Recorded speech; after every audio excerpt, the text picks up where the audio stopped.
Es un gusto verlos esta mañana, mis hermanos. Es una bendición tenerlos aquí. Y el tema de esta mañana es: el desterrado vuelve a casa. Antes de entrar en el mensaje, yo quisiera decirle algo. Jamás nos vemos nosotros así, pero nosotros somos los desterrados. Y eso lo podemos ver en la palabra de Dios. Si ustedes pudieran ir en sus Biblias a Génesis capítulo 3, versículos 23 y 24. Déjenme antes que le explique algo más. Nosotros consideramos la muerte como el cese de las funciones vitales de nuestro cuerpo, pero esa no es la muerte, porque la Biblia le llama dormir. La muerte es la separación de Dios, y estar desterrado es estar separado de Dios. Cuando nos separamos de Dios estamos muertos, aunque no lo podemos creer, porque nuestra lógica nos dice que estamos vivos, porque respiramos. Pero miren lo que dice aquí la palabra de Dios. Cuando el pecado original se dio, Adán y Eva cometieron esa falta, y el pecado original es la desobediencia. Y aquí dice en el verso 23: y lo sacó Jehová del huerto de Edén para que labrase la tierra de que fue tomado. Echó pues fuera al hombre y puso al oriente del huerto de Edén querubines y una espada encendida que se revolvía por todos lados para guardar el camino del árbol de la vida. Ahora sí, vamos a entrar a nuestro mensaje. Les quisiera rogar que por reverencia a Dios, no a mí, a Dios y al lugar donde estamos, pongan en vibrador sus celulares o los apaguen. Yo el mío lo dejo fuera, porque este es un lugar sagrado y hay que respetarlo, hermanos. Amén. Por favor. Entonces, en el segundo libro de Samuel, si usted me acompaña, capítulo 14, versículo 14, dice la palabra de Dios: porque de cierto morimos y somos como aguas derramadas por tierra, que no pueden volver a recogerse. Ni Dios quita la vida, sino que provee medios para no alejar de sí al desterrado. Note cómo Dios quiere hacernos volver a Él. Cerremos por un momento nuestros ojos. Padre nuestro que estás en los cielos, yo te doy gracias por tu palabra, porque tu palabra es vida para nuestros huesos. Y tu palabra nos levanta el corazón, nos enseña el camino y nos llena de gozo y esperanza. Sazona tú la palabra y permite que caiga en tierra fértil para que el fruto sea abundante. En el nombre de nuestro Señor Jesucristo te lo pedimos, con la presencia y la unción del Espíritu Santo. Amén, Señor, y amén. Este versículo que estamos nosotros viendo esta mañana se refiere a Absalón, un hijo del rey David que había sido desterrado. Ahora, ¿por qué fue desterrado? Yo quiero que me tenga paciencia, porque el contexto está en la Biblia. Y el propósito es que usted conozca ese contexto bíblicamente. ¿Por qué él fue desterrado de la presencia del rey? Vamos a ir al segundo libro de Samuel, capítulo 13, y me voy a permitir leerle brevemente los versículos del 1 al 18. Y dice así: aconteció después de esto, que teniendo Absalón, hijo de David, una hermana hermosa que se llamaba Tamar, se enamoró de ella Amnón, hijo de David. Este era el hijo mayor de David. Y estaba Amnón angustiado hasta enfermarse por Tamar su hermana, pues por ser ella virgen le parecía a Amnón que sería difícil hacerle cosa alguna. Y Amnón tenía un amigo que se llamaba Jonadab, hijo de Simea, hermano de David. Y Jonadab era hombre muy astuto, y éste le dijo: hijo del rey, ¿por qué de día en día vas enflaqueciendo así? ¿No me lo descubrirás a mí? Y Amnón le respondió: yo amo a Tamar, la hermana de Absalón, mi hermano. Y Jonadab le dijo: acuéstate en tu cama y finge que estás enfermo, y cuando tu padre viniere a visitarte, dile: te ruego que venga mi hermana Tamar para que me dé de comer. y prepare delante de mí algunas viandas, para que al verla yo la coma de su mano. Se acostó pues Amnón y fingió que estaba enfermo, y vino el rey a visitarle, y dijo Amnón al rey: yo te ruego que venga mi hermana Tamar, y haga delante de mí 2 hojuelas, para que coma yo de su mano. Y David envió a Tamar a su casa, diciendo: ve ahora a casa de Amnón tu hermano, y hazle de comer. Y fue Tamar a casa de su hermano Amnón, el cual estaba acostado, y tomó harina y amasó, e hizo hojuelas delante de él, y las coció.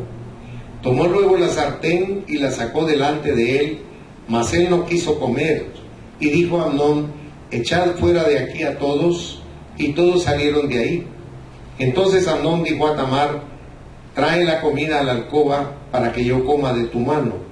Y tomando Tamar las hojuelas que había preparado, las llevó a su hermano Amnón a la alcoba, y cuando ella se las puso delante para que comiese, asió de ella y le dijo: ven, hermana mía, acuéstate conmigo.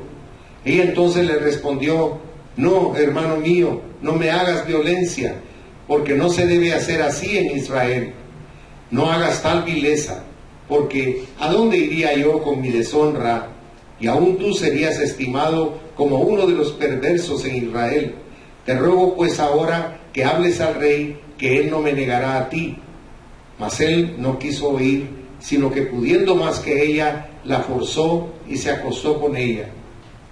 Luego la aborreció Amnón con tan gran aborrecimiento, que el odio con que la aborreció fue mayor que el amor con que la había amado. Y le dijo a Amnón: levántate y vete.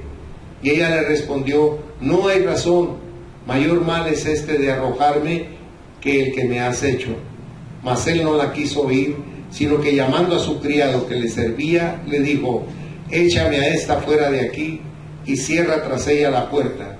Y llevaba ella un vestido de diversos colores, traje que vestían las hijas vírgenes de los reyes.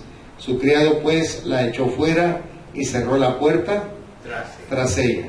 Mire qué cosa más terrible, porque no se circunscribe el pecado al daño físico y moral que causó en esta muchacha. Si usted notó cuando él apareció enfermo en una cama, sin saber el rey que tenía, lo fue a ver inmediatamente.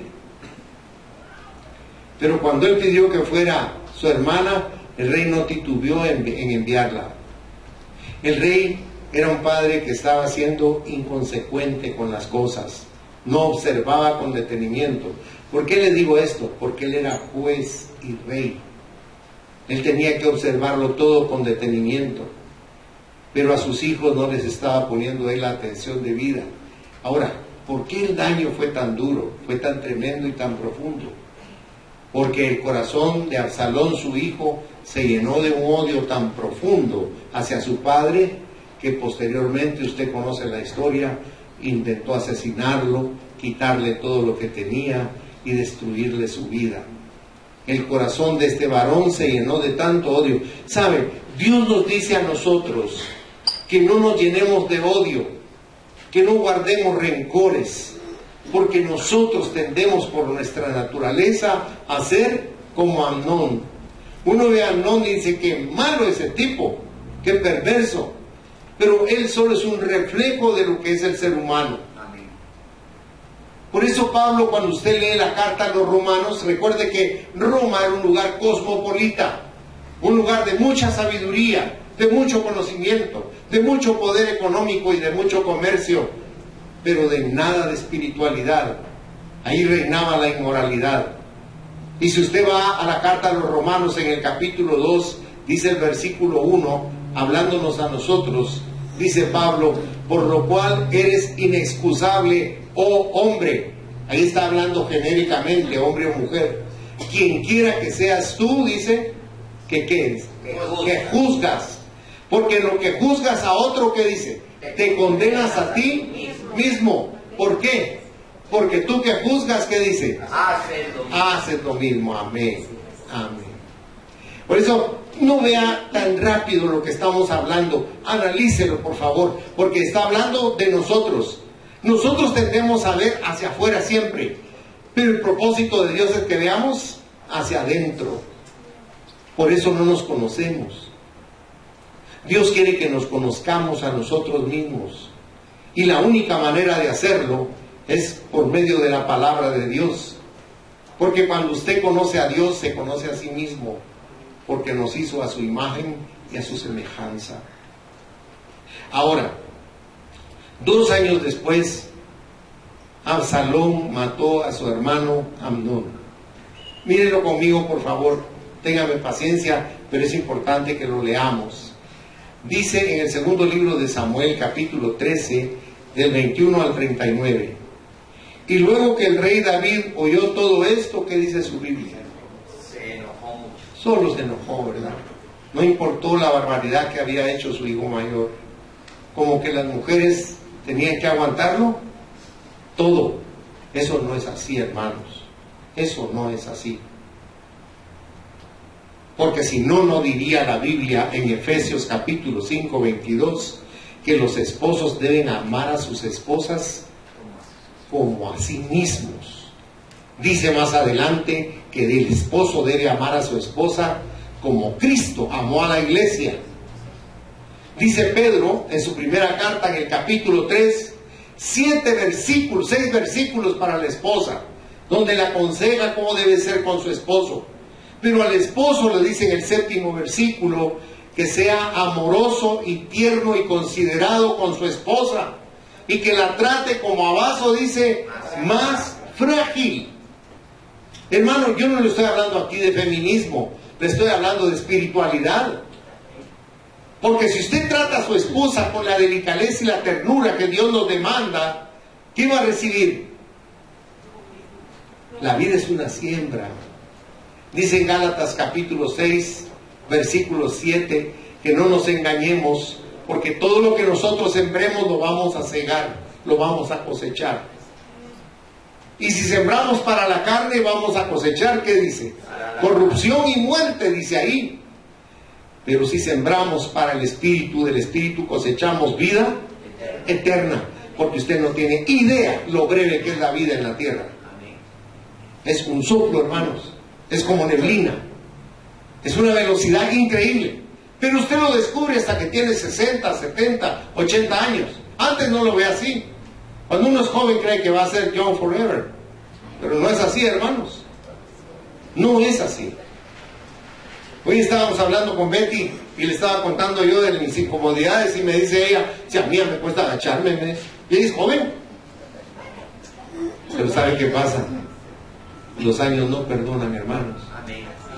Pero ¿sabe qué dice la Biblia?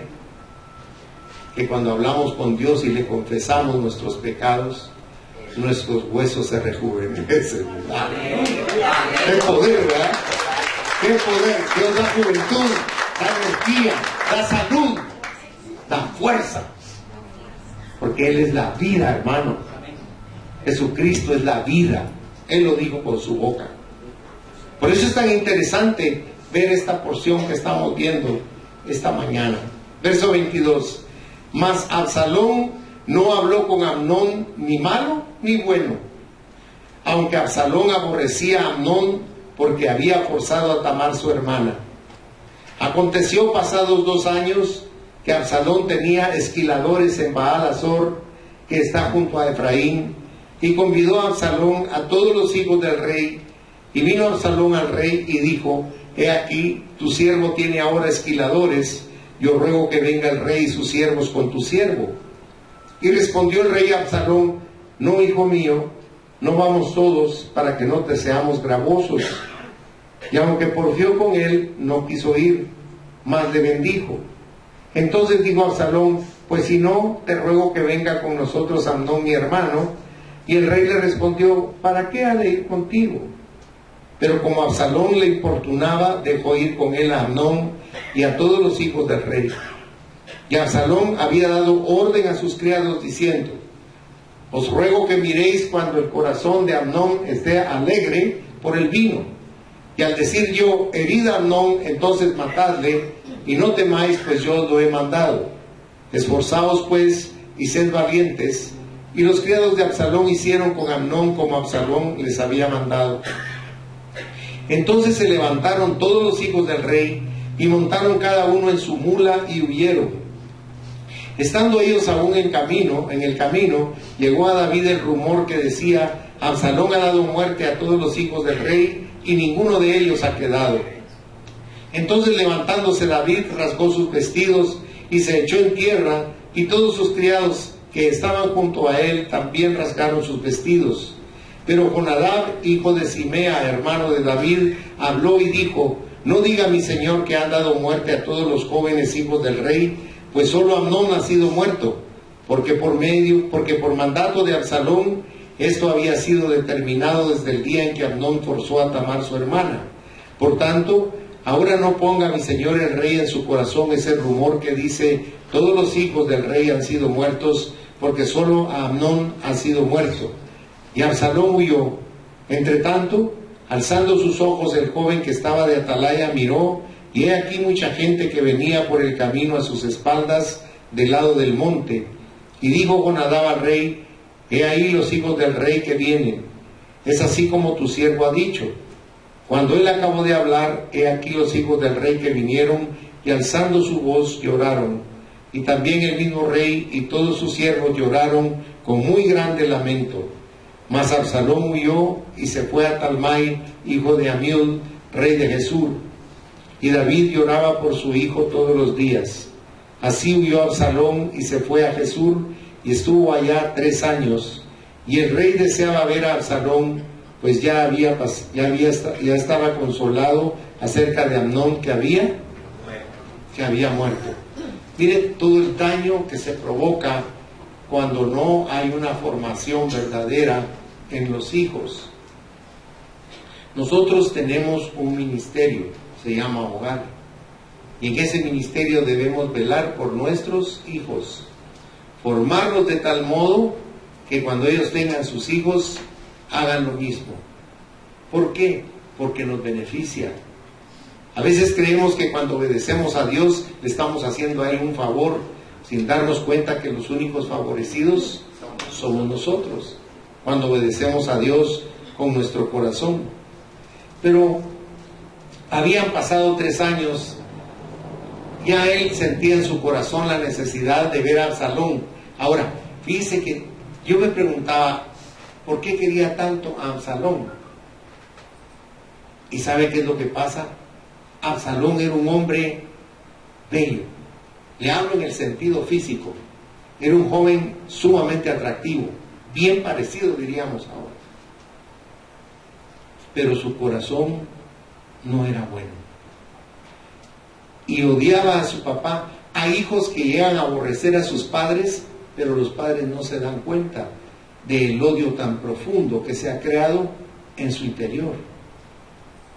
Y este muchacho aborrecía a su padre, odiaba a David con todo su corazón. Aunque David en secreto anhelaba reconciliarse con el desterrado y quería de alguna forma que volviera. Y ahí aparece Joab, el pacificador. Si usted va conmigo al segundo libro de Samuel 14, versículos del 1 al 13, dice: conociendo Joab, hijo de Sarvia, que el corazón del rey se inclinaba por Absalón, envió Joab a Tecoa. Tecoa era una ciudad que estaba al sur de Jerusalén, a 20 kilómetros. Y tomó de allá una mujer astuta y le dijo: yo te ruego que finjas estar de duelo y te vistas ropas de luto y no te unjas con óleo, sino preséntate como una mujer que desde mucho tiempo está de duelo por algún muerto. Y entrarás al rey y le hablarás de esta manera. Y puso Joab las palabras en su boca. Entró pues aquella mujer de Tecoa al rey, y postrándose en tierra sobre su rostro, hizo reverencia y dijo: socorro, oh rey. El rey le dijo: ¿qué tienes? Y ella respondió: yo a la verdad soy una mujer viuda y mi marido ha muerto. Tu sierva tenía 2 hijos y los 2 riñeron en el campo, y no habiendo quien los separase, hirió el uno al otro y lo mató. Y he aquí toda la familia se ha levantado contra tu sierva, diciendo: entrega al que mató a su hermano para que lo hagamos morir por la vida de su hermano a quien él mató, y matemos también al heredero. Así apagarán el ascua que me ha quedado, no dejando a mi marido nombre ni reliquia sobre la tierra. Entonces el rey dijo a la mujer: vete a tu casa, y yo daré órdenes con respecto a ti. Y la mujer de Tecoa dijo al rey: Rey, señor mío, la maldad sea sobre mí y sobre la casa de mi padre, mas el rey y su trono sean sin culpa. Y el rey dijo: al que hablare contra ti, tráelo a mí, y no te tocará más. Dijo ella entonces: te ruego, oh rey, que te acuerdes de Jehová tu Dios, para que el vengador de la sangre no aumente el daño y no destruya a mi hijo. Y él respondió: vive Jehová, que no caerá ni un cabello de la cabeza de tu hijo en tierra. Y la mujer dijo: te ruego que permitas a tu sierva hable una palabra a mi señor el rey. Y él dijo: habla. Entonces la mujer dijo: ¿por qué pues has pensado tú cosa semejante contra el pueblo de Dios? Porque hablando el rey estas palabras, se hace culpable él mismo, por cuanto el rey no hace volver a su desterrado. Mire qué efecto tan importante el que tuvo esa acción de Joab. Joab era muy inteligente. Usted dirá: pero ¿por qué tanta lectura y por qué tanta vuelta? Porque le voy a decir algo. Usted es un desterrado de Dios. ¿Y cómo hace para dejar de ser desterrado? El Señor no le pide que usted se transforme como darle vuelta a un calcetín. El Señor no le pide que cambie de ninguna religión. El Señor le pide dos cosas: que abra su corazón y reciba a Jesucristo en su interior como su Salvador personal, y que crea para que pueda obedecer. O sea, Dios no es religión. Dios es una relación que solo nosotros podemos permitir, dejando que realmente Él entre en nuestro interior y Él sea lo primero. Pero seamos justos y honestos, porque aquí habemos muchos cristianos de muchos años, pero que si somos justos ante Dios, nunca le hemos dado a Él el primer lugar. La boca nos hierve diciendo que somos cristianos, y aconsejando y hablando grandezas, pero mire su vida. ¿Está usted de veras a cuentas con Dios? Perdone que le diga eso, pero en el día del rapto usted me lo va a agradecer. Porque nos podemos autoengañar, pero solo es eso, engañarnos a nosotros mismos. Porque el día que el Señor regrese, no va a consistir en irse con Él que usted brinque duro, porque el Señor nos va a recoger. ¿Usted de niño nunca jugó con un imán y lo pasó donde había tierra? Cuando usted hacía eso, el imán se llenaba de pequeños trozos de metal que estaban dentro de la tierra. No se miraban, pero ahí estaban. Pero la tierra no la recogía, solo recogía lo que era de metal. Ahora yo le pregunto, si en este instante viniera el Señor, gritara el ángel, tocara la trompeta y el Señor lo llamara, ¿usted se iría con el Señor en el rapto? Amén. Miren qué pocos amenes. Pero eso es bueno. Eso es bueno, ¿saben por qué? Porque estamos reconociendo que debemos cambiar nuestra vida. Miren, el cambio de nuestra vida no es por una religión. El cambio de nuestra vida no es por una cuestión ética o moral. El cambio de nuestra vida se debe a que amamos a Dios. Amén. Y que por amar a Dios, el tiempo de prueba que estemos en la tierra se nos va a hacer breve para estar una eternidad con Él, donde no existe ninguna de esas pasiones que existen aquí en la tierra: la envidia, el egoísmo, el rechazo, el odio, el rencor, la maldad. Es otra dimensión, hermanos. Somos hijos e hijas de Dios en esta tierra, pero allá vamos a disfrutar de una dimensión totalmente diferente a la que conocemos. Y me atrevo a decírselo, porque eso no es una teoría humana, no es una filosofía, sino es la realidad de Dios. Y usted dirá: ¿y este de dónde se lo saca? Le voy a poner un ejemplo breve.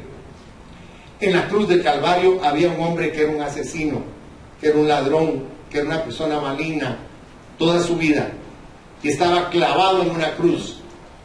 Pero a pesar de ser una persona de una catadura moral tan baja, estando en ese sufrimiento y ese dolor, hubo algo en su espíritu de estar cerca de Jesús. Y le digo, Señor, le dijo. Solo ahí estaba reconociendo que Él era Dios. Señor, le dijo, acuérdate de mí cuando vengas en tu reino. Él nunca fue a una iglesia. Él no había sido estudioso de las Escrituras, pero tuvo esa revelación. Y Jesús le contestó, bueno, antes de morir tenés que estudiar bastante, te tenés que bautizar, tenés que hacer buenas obras. ¿Qué le dijo Dios? Te digo que hoy estarás conmigo. ¿Me entiende por qué le estoy diciendo lo que le digo? Porque no se trata de que usted se porte bien ante la gente y que la gente diga, ¡ay, qué santo, qué santa! No, porque Dios no mira eso. Dios mira el corazón. Dios mira el corazón. Mire, aquí tenemos un dicho que dice, obras son amores y no buenas razones. El infierno está empedrado de buenas intenciones. Déjeme explicarle algo. Para Dios tiene que ver mucho las intenciones de su corazón. Porque usted muchas veces quiere hacer el bien y algo lo va a impedir y no lo logra ejecutar. Pero para Dios es como que lo hubiera hecho. Porque ¿de dónde emanó eso? De su corazón. Desde Proverbios se dice lo siguiente que Cristo repite. De toda cosa guardada, dice, guarda tu corazón, porque de él mana, dice, la vida. ¿Ya se fijó? No se refiere a los signos vitales, se refiere a la verdadera vida, a la vida espiritual, a la vida con Dios. Mire, yo soy pastor, soy hijo de Dios, soy su siervo, pero Dios no me dice a mí todos los días, no vayas a tomar café muy cargado, no vayas a comer mucho, no te vas a ir al cine, no vayas a bailar, no vayas a oír esa radio. Dios no me dice nada de eso a mí. Porque dice la palabra de Dios que todos los que son guiados por el Espíritu de Dios, esos son hijos. Y si yo permito que el Espíritu me guíe, no necesito que nadie me ponga reglas morales. El Espíritu Santo me va a decir a mí, eso no está bien. Yo le voy a decir, amén, Señor, perdóname. Porque nuestra naturaleza nos empuja a eso. Había un dicho muy vulgar, pero que era cierto, decía que la cabra siempre tira hacia el monte. Y usted no me va a decir que usted no tira al monte. Porque uno es orgulloso, no, gracias a Dios yo me golpeo viejita. No, tóquese los cachos. Hermanos, nosotros tenemos que entender que cuando le damos lugar al Espíritu Santo en nuestra vida, comienza a haber primero revelación, luego llenura, luego entendimiento y luego una transformación de actitud, porque nos estamos dejando llevar por Dios. Le voy a poner un ejemplo cómo no encajan los preceptos de Dios en la vida humana. Me dice Dios a mí en Mateo 5:45 que si alguno viene y me pega una bofetada, que yo le ponga la otra mejilla. ¿Y quién de nosotros hace eso, hermano? Tal vez nos hacemos hasta el quite y nosotros le damos al otro. Como decía un amigo de Zacapa, ¿por qué le estás pegando vos? Es que es más bienaventurado dar que recibir. Pero la realidad es que Dios nos cambia la manera de pensar, porque nos sustrae de la dimensión del mundo y nos traslada a la dimensión de su Hijo amado. Por eso mucha gente cree que estamos locos o que no tenemos dignidad. Lo que sucede es que cuando de verdad queremos obedecer a Dios, nos transformamos en algo diferente, hermano. Somos distintos, fíjense. Mire, Pablo dice en 1 Corintios 13, versículo 12, que nosotros nos vemos equivocadamente. Dice, ahora nos vemos a nosotros, dice, como por espejo. Y dice que profundo, porque cuando usted se ve en el espejo, su imagen está distorsionada. Porque en el espejo su brazo derecho es el izquierdo. O sea, Pablo nos está diciendo que nos vemos a nosotros mismos al revés. Pero luego agrega oscuramente, o sea, no solo nos vemos al revés, sino nos vemos oscuramente. No hay claridad en la imagen de nuestra personalidad. estamos equivocados. Pero agrega él, mas entonces conoceré cómo fui. ¿Qué nos está diciendo? Dios va a decir, esa eras tú. ¿Y qué le vamos a decir nosotros? Ay, no, Señor, bien, se parece. Qué bien, ¿cómo se parece a mí? Pero no soy yo. Yo no era tan mala, Señor. Así le vamos a decir. Por eso le digo que tan importante que es que nos veamos a nosotros mismos con los ojos de Dios, a través del Espíritu Santo, para que comprendamos estas cosas que es tan necesario comprender en nuestra vida diaria. Joab buscó una mujer astuta que tocara el corazón de David. David simpatizó con esta mujer y comprendió que lo que Joab estaba haciendo era hacerlo comprender que necesitaba perdonar y hacer volver a su hijo a su reino. Y aquí vemos nosotros con claridad lo que hace Dios y lo que hizo David. Los desterrados de Dios. Se recuerda que leímos en el segundo libro de Samuel 14, verso 14. Te lo voy a volver a leer. Dice, porque de cierto morimos y somos como aguas derramadas por tierra que no puede volver a recogerse. Ni Dios quita la vida, sino que provee medios para no alejar de sí al desterrado. Nosotros tenemos oportunidad de acercarnos a Él con todo nuestro corazón. Estas palabras de esta mujer sabia, dice el siervo de Dios Philipson, esta es una de las más nobles y profundas declaraciones de las Escrituras, dice él aquí, porque sus palabras declaran la gracia de Dios para cada uno de nosotros. Mire, ¿acepta usted a cualquier persona en su vida? No. Nosotros calificamos, cualificamos, escogemos.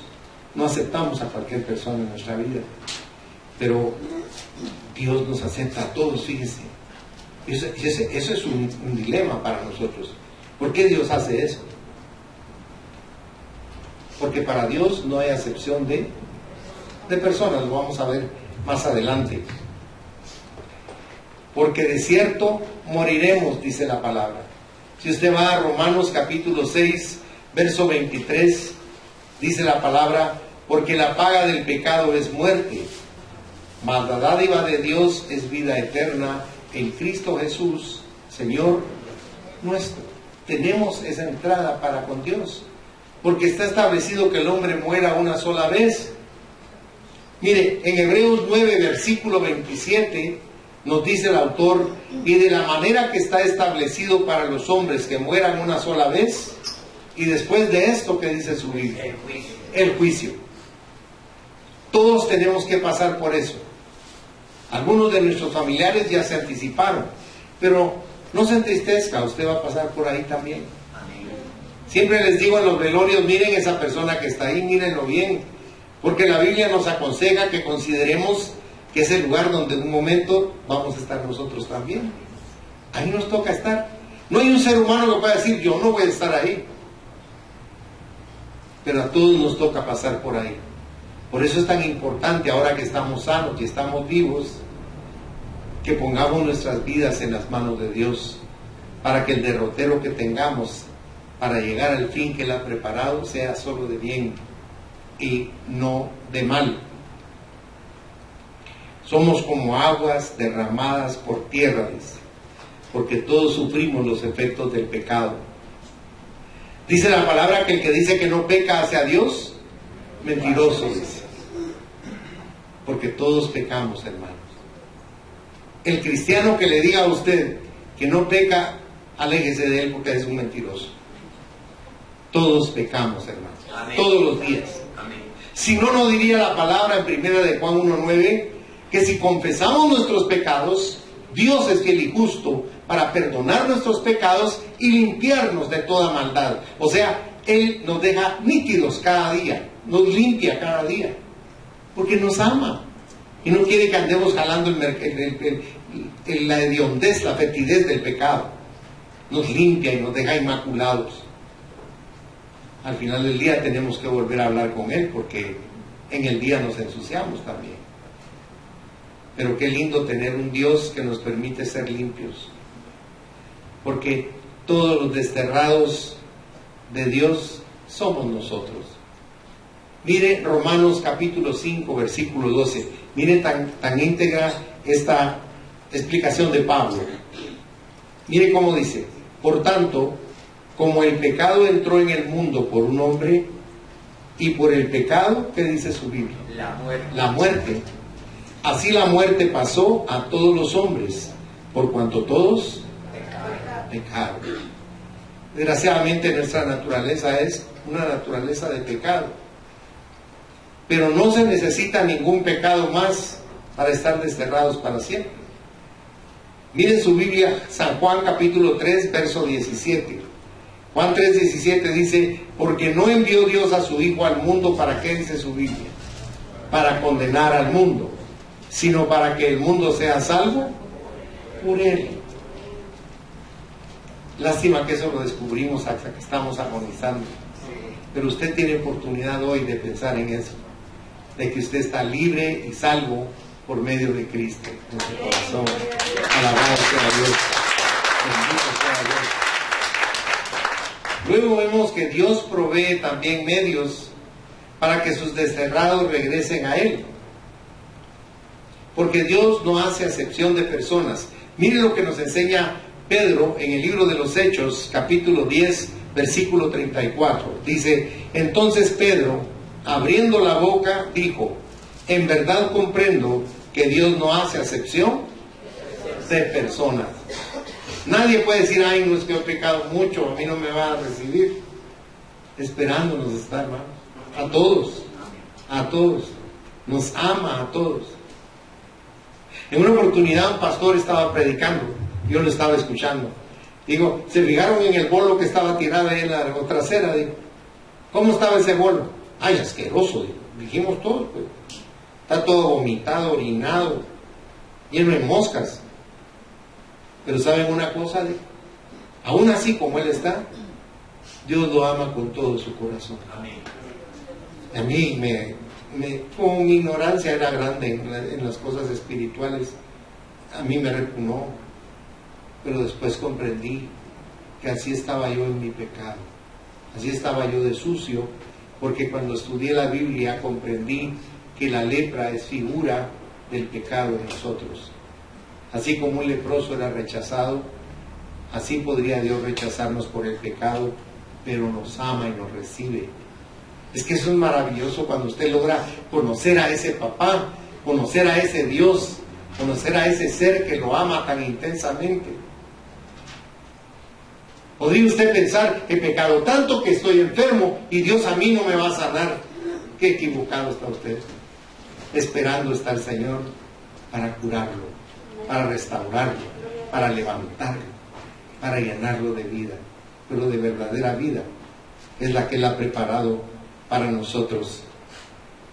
Dios ha provisto entonces la manera en que sus desterrados puedan venir a Él. Dice el siervo de Dios James Gray: no permita que las bellas palabras del versículo 14 se le escapen. Indican claramente el amor de Dios por nosotros en Jesucristo. Él es el medio provisto por Dios para que no seamos desterrados de su presencia. Mire qué hermoso. Cristo vino a buscar y a salvar, ¿qué? Lo que se había perdido. Vaya conmigo a San Lucas en su Biblia, San Lucas capítulo 19, versículo 10. Porque el Hijo del Hombre vino a buscar y a salvar lo que se había perdido. Y eso es algo maravilloso, porque ¿qué dice? Permítame que le lea Romanos 10, versículo 13. Porque todo aquel que invocar el nombre del Señor, que dice su Biblia, será salvo. Solo es invocarlo para recibir esa salvación y ese amor y ese cuidado y esa ternura.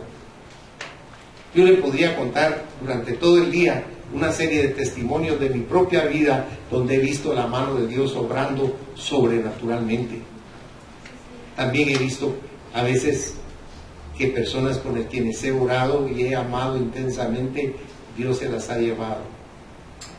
Pero como dice su palabra, Dios nos da la llaga, pero también la venda. Y Él nos sana el corazón para que no tengamos dolor y sufrimiento en Él. ¿La meta para qué es? ¿Cuál es la meta de Cristo? Porque Cristo nos habla claramente, como dice Pedro, primera de Pedro 3:18. Se lo voy a leer. Dice: porque también Cristo padeció una sola vez, por los pecados, el justo por los injustos. Ahora, ¿por qué padeció? ¿Por qué sufrió de esa manera? Sigue diciendo, para llevarnos a Dios. Mire qué precioso. Dar su vida en sufrimiento para llevarnos a Dios. Dice, siendo a la verdad muerto en la carne, pero vivificado en espíritu. Porque el Señor está vivo y está sentado a la diestra del Padre en este mismo momento. Y concluyo el mensaje. El desterrado regresa a casa para una comunión completa con Dios. Ya no parcial, sino completa. Si usted va conmigo nuevamente al segundo libro de Samuel, 14. Dice, porque de cierto morimos y somos como aguas derramadas por tierra que no pueden volver a recogerse. Ni Dios quita la vida, sino que provee medios para no alejar de sí al desterrado. El rey David atendió las palabras de aquella mujer. Se dio cuenta que Joab tenía que ver en eso. Si usted lee conmigo ahí en el segundo libro de Samuel 14, versículo 19, dice, y el rey dijo, ¿no anda la mano de Joab contigo en todas estas cosas? La mujer respondió y dijo, vive tu alma, rey señor mío, que no hay que apartarse a derecha ni a izquierda de todo lo que mi señor el rey ha hablado, porque tu siervo Joab, él me mandó, y él puso en boca de tu sierva todas estas palabras. O sea, el rey se dio cuenta de que le estaban tocando el corazón para hacer volver a su hijo que él había desterrado. ¿Y qué hace él? Le ordena a Joab que lo vaya a traer. Si usted ve más adelante, dice en el versículo 21, segundo de Samuel 14, 21, entonces el rey dijo a Joab, he aquí yo hago esto, ve y haz volver al joven Absalón. Ahora, aquí es bien importante observar algo. Le ordenó que fuera a traerlo, pero no podía ver el rostro del rey. Si usted ve conmigo, por favor, en el versículo 23 dice, se levantó luego Joab y fue a Jesús y trajo a Absalón a Jerusalén. Pero en el 24 dice, mas el rey dijo, váyase a su casa y no vea mi rostro. Y volvió Absalón a su casa y no vio el rostro del rey. ¿Ya notó la diferencia? David no es como nuestro Dios, ¿verdad? Porque cuando usted regresa a Dios, Él lo recibe inmediatamente. Pero si usted notó, el rey no quiso ver a Absalón. O sea, estaba manifestándole todavía su resentimiento por lo que había hecho con su hermano. Absalón no estaba contento con eso. Regresó, pero se sentía muy mal. Pero lo interesante es que fue llevado a su propia casa. Pero no lo dejaron ver a David durante 2 años. Miren conmigo ahí en el versículo 24, por favor. Segundo libro de Samuel 14, 24 dice, mas el rey dijo, váyase a su casa y no vea mi rostro. Y volvió Absalón a su casa y no vio el rostro del rey. Porque la gracia de nuestro Dios es muy superior a la que tenía David con su propio hijo. Porque nosotros entramos en perfecta comunión con nuestro Señor en el momento de nuestra salvación. Cuando usted abre su corazón, su espíritu toma vida, porque nuestro espíritu está como muerto. Pero al entrar Cristo en nosotros nacemos de nuevo. Nuestro espíritu toma vida y comienza a madurar y a crecer, análogamente como un bebé. No espere para ser salvo, porque hoy es el día del Señor para usted. Amén. Mírenlo conmigo en su Biblia, porque aquí estoy terminando. Segunda de Corintios 6, versículos 1 y 2 dice: así pues, nosotros, como colaboradores suyos, os exhortamos también a que no recibáis en vano la gracia de Dios, porque dice: en tiempo aceptable te he oído, y en día de salvación te he socorrido. He aquí ahora el tiempo aceptable, he aquí ahora el día de salvación. Cierren sus ojos, por favor. Amado Dios que estás en los cielos, Santísimo Rey, ¿cómo te agradecemos por Jesucristo? Porque a través de Él podemos entrar espiritualmente al lugar santísimo y recibir de ti el oportuno socorro. Que los desterrados regresen a casa para quedarse ahí es tu anhelo. Y cuando recibimos a Cristo por la fe en nuestro corazón, llegamos a ser parte de la familia de Dios. Porque en el Evangelio de Juan 1:12 dice tu palabra: mas a todos los que le recibieron, a los que creen en su nombre, les dio potestad de ser hechos hijos de Dios. Porque en ti tenemos vida eterna, Señor, no morimos nunca. San Juan 5:24 dice: de cierto os digo, el que oye mi palabra y crea al que me envió, tiene vida eterna, y no vendrá a condenación, mas ha pasado de muerte a vida. Responda al llamamiento de Dios y regrese a su hogar ahora mismo. Y ahí desde su lugar, si puede, dígale: Señor Jesús, yo nunca te he abierto mi corazón, pero esta mañana yo quiero abrirte mi corazón para rogarte que entres a Él, no como un huésped, sino como parte de mí, parte de mi vida, parte de mi ser. Toma tú las llaves de mi templo, que es mi cuerpo, para que tú tengas acceso a todas las áreas de mi vida, que no haya nada que quede oculto a tu vista, porque deseo que tú me ayudes a vivir verdaderamente, a conocerte a ti y a entrar en una dimensión de vida distinta a la que siempre he conocido. Permíteme, por favor, Señor, experimentar esta nueva experiencia contigo. Lléname, por favor. Te recibo como mi Salvador personal, te recibo como mi único Dios. Ven, Señor, y quédate en mí. Sigan orando, mis hermanos. Si alguien hizo esta oración por primera vez en su vida, levante su mano. Yo quiero orar por usted. Yo quiero bendecirlo para que usted conozca una dimensión distinta, una dimensión diferente. Señor, yo te agradezco por la vida de cada uno de los presentes, porque cada uno de ellos te tiene morando en su interior. Por lo tanto, te ruego que tú te reveles a ellos poderosamente y les muestres la necesidad que tenemos de estar a cuentas contigo cada día y cada noche, para poder participar del rapto de tu iglesia, que va a ser muy pronto. Las señales se han cumplido una a una y tu palabra nunca ha fallado, Señor. Se ha cumplido de una manera perfecta.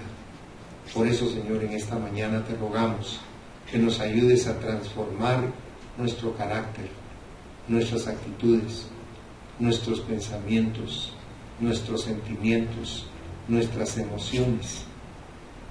Cámbianos, Señor, de verdad lo necesitamos. Estamos cansados del círculo de vida que hemos tenido durante tanto tiempo. Muéstranos novedad de vida, Señor, para que comprendamos lo valiosos que somos para ti y lo maravilloso que es tenerte a ti morando en nuestro corazón. Que la bendición del Padre, del Hijo y del Espíritu Santo se derrame sobre ustedes abundantemente, en el nombre precioso de Jesús. Amén, Señor. Amén. Señor les bendiga ricamente, mis amados hermanos.